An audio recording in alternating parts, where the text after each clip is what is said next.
welcome back to my channel. I'm Jess from BehatiLife. Thank you so much for tuning in. Let's go ahead and dive right into this weekly forecast starting on August the 28th, I believe.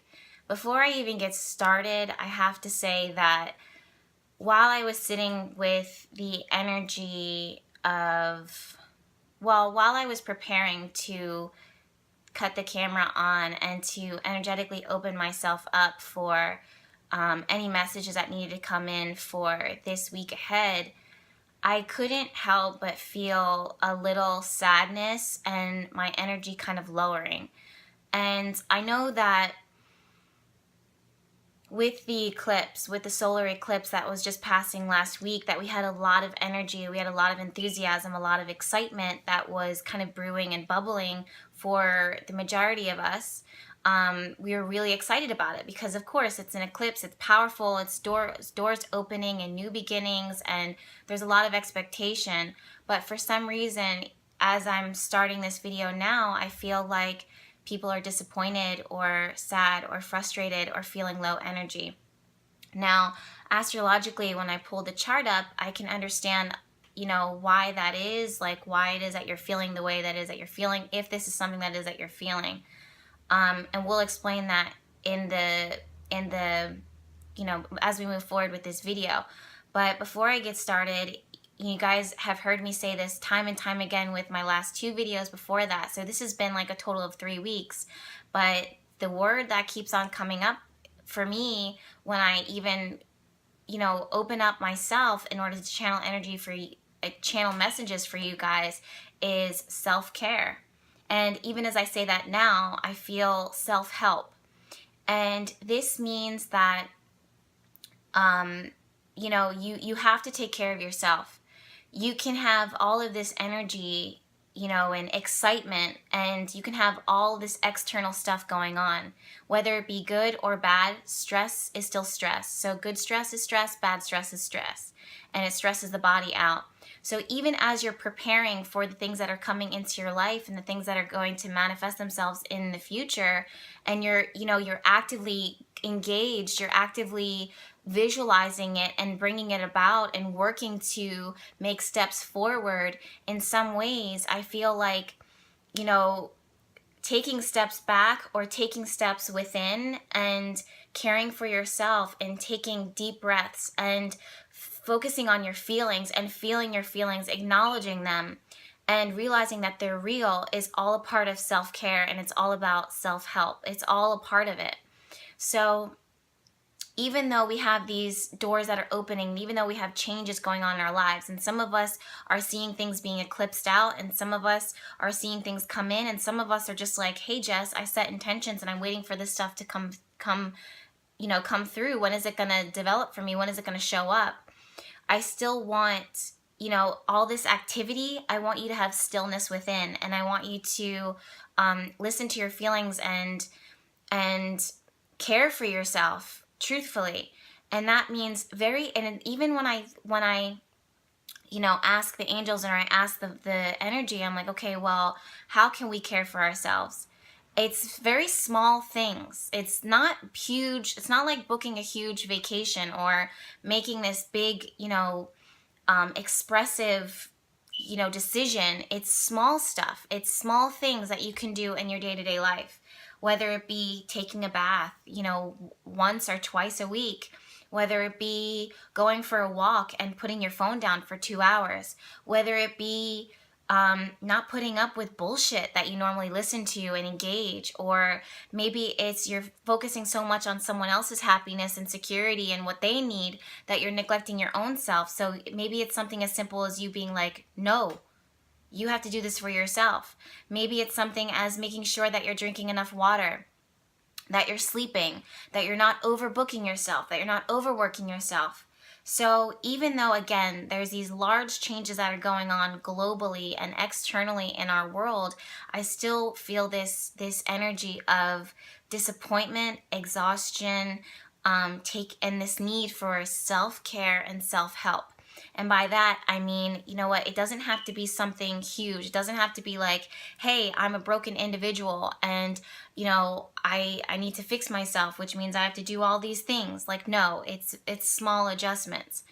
Again, though, I'm not a doctor. I'm not, you know, I'm not a psychotherapist. My background is in psychology. That's what I went to school for. But of course, I'm here. You know, life takes us down different paths, and now I'm a spiritualist, and use my gifts in other ways. So if you are going to a doctor and they are telling you, you know, get help or get therapy or whatever the case may be, then by all means listen to your doctor. But this is just from me to you. This is the message that I've been getting. And for those that listen to this, you know, listen to my videos and work with me one-on-one, that this is the vibration that I've been hearing, which is self-help and self-care. It's not something huge.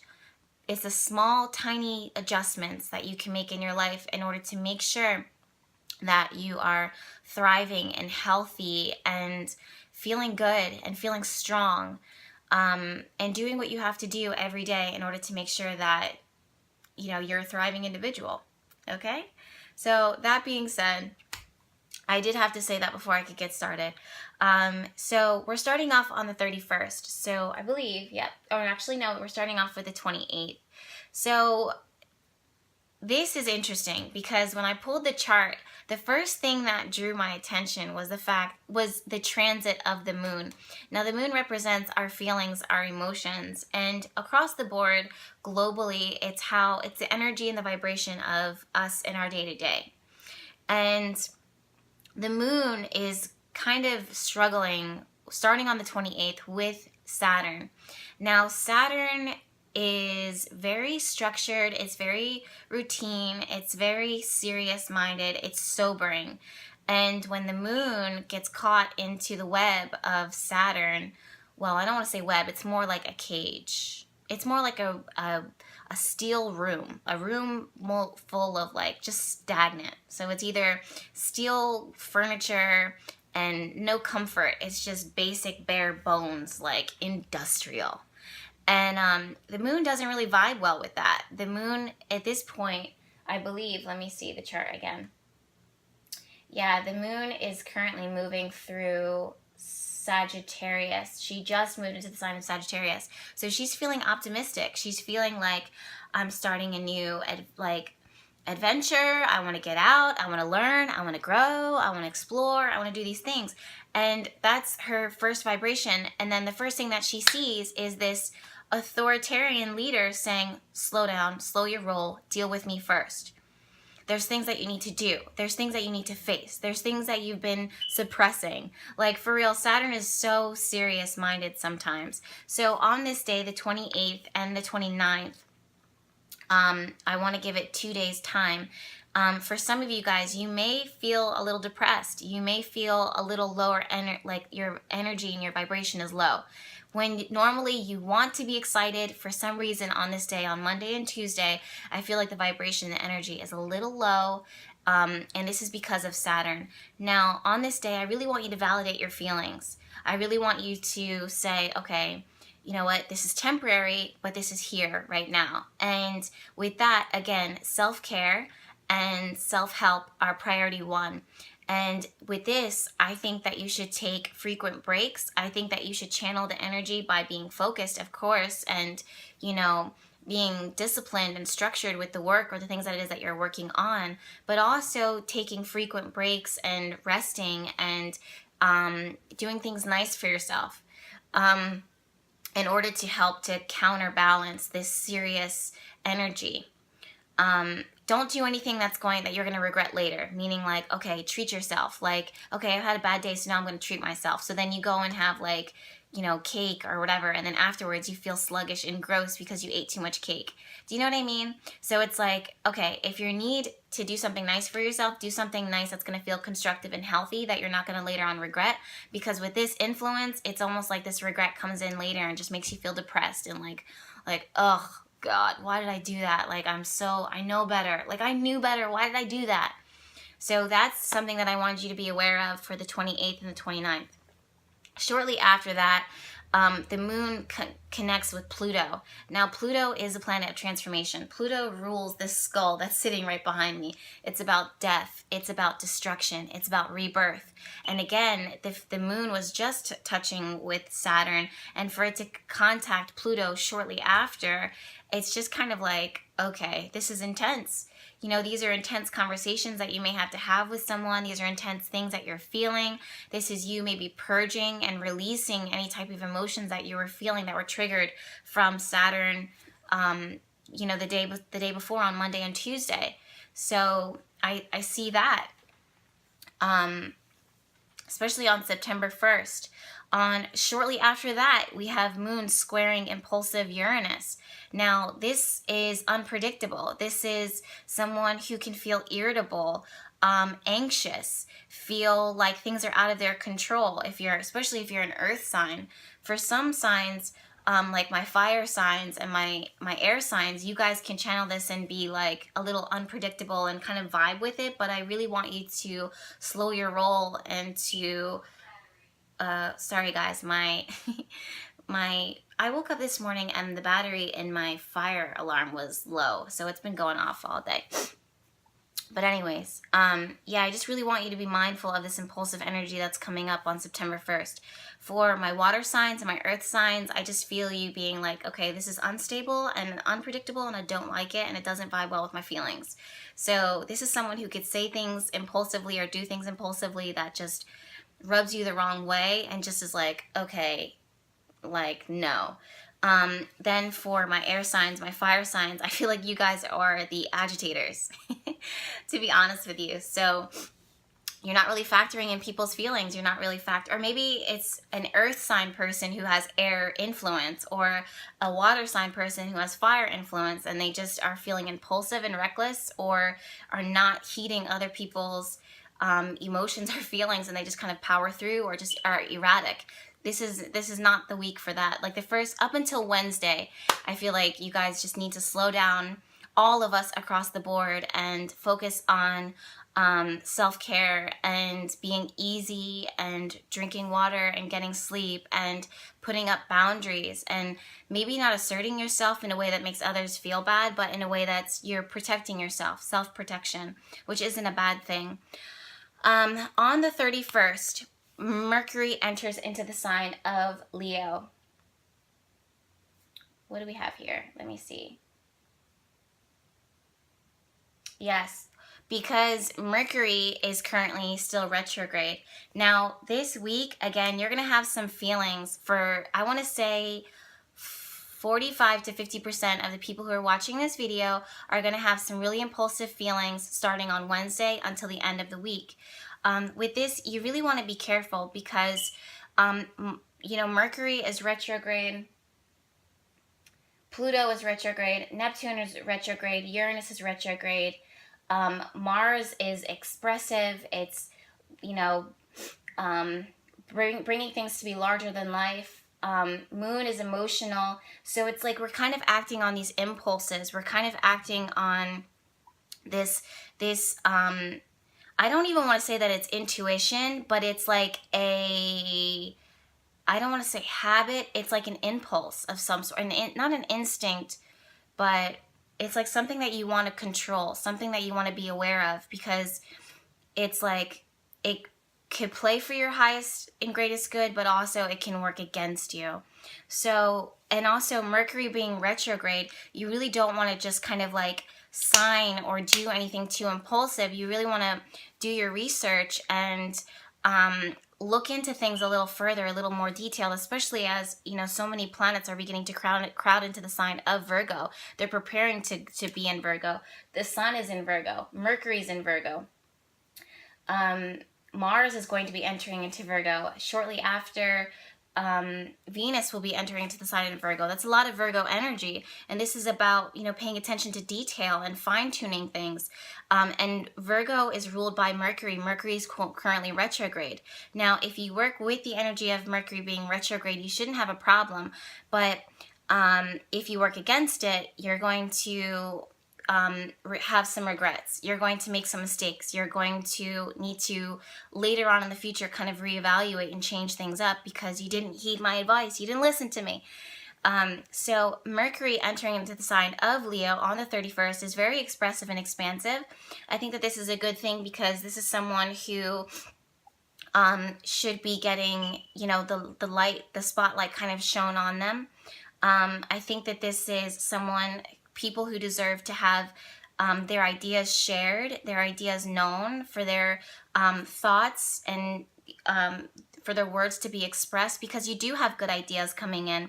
Uranus is the planet of innovation and thinking outside of the box and doing things differently. And I see on the 2nd, Mars, the planet of drive and action, trining Uranus, showing that, okay, there's a lot of high energy, there's a lot of action that's coming here, so that's good. But also you want to be mindful that you're not being impulsive or reckless or charging forward and creating all of this huge scene, especially with Mercury entering into the sign of Leo, and then later on you're like, ooh, I spoke too soon, or ooh, I overpromised, or ooh, we can't actually do this, or if we do this, this is going to be a bad thing.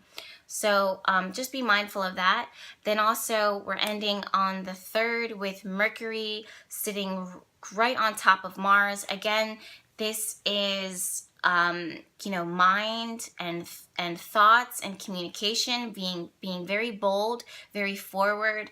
Again, Mercury, normally this would be a good thing, but you guys, I have to be honest with you, Mercury is currently retrograde, so this is someone who can say too much or do too much, or step on other people's toes, feel a little impulsive, or whatever the case may be, and later on regret it. So this week, I don't want to encourage huge decisions to be made. If you are making a big decision during this week, that you look into the tinier details and you make sure that later on in the future, if you change your mind, you have a way out. This week, I really want you guys to focus on what you need, self-help, self-care. And I know I've been saying a lot about putting yourself first, and there just has to be balance with everything. I know that we are to be of service to other people, and we're here to help others, but at the same time, if you are not whole and if you're not feeling good, then the energy that you're putting out there to other people can kind of be not negative, but it's detrimental to you.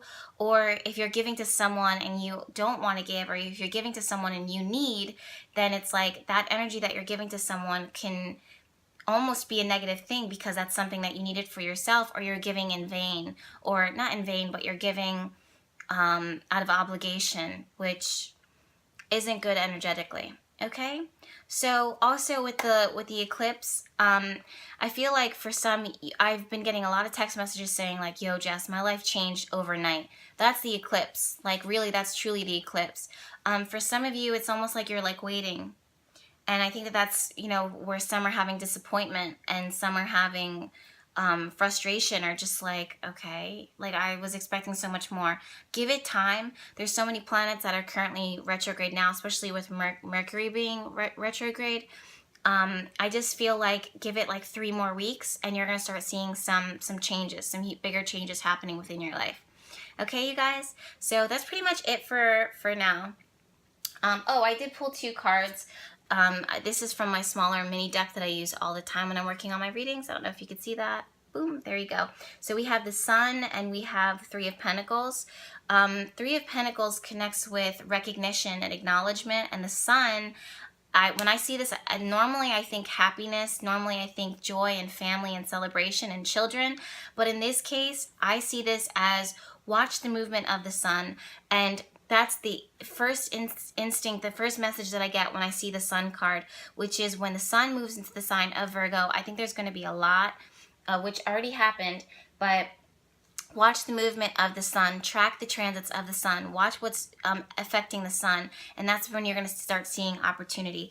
Also, with this, I think that people are going to start hearing messages from people who want to work with them, They're going to start connecting with friends that they hadn't seen in a long time. I feel like social life is going to start building, even though people are becoming more productive with, you know, so many planets moving into the sign of Virgo. I just hear and feel communication and activity building up, even though that's kind of like the opposite of what other astrologers might be predicting with Virgo energy. I just intuitively, that's what it is that I'm feeling. Okay? So that's it in a nutshell, you guys. Thank you so much for tuning in. Please share this video. If you haven't already, please subscribe. There's a lot of more videos coming as far as astrological insights and updates. We have some really interesting topics that were submitted from, you know, viewers and people from the Behati Vibe Tribe on Instagram. So I'm going to be answering those questions. One of the questions I'm really excited to answer is how I attract love relationships, how you can attract love relationships, and there's 2 other questions that I can't think of off the top of my head, but when I heard them, I was like, yes, very good question. I can't wait to get them answered. So make sure you're subscribed so that you don't miss them. But in the meantime, you guys, I love you so much, and I'm so grateful to be here. I'm so grateful to have your views and have you watching, and we will talk soon. All right? Bye.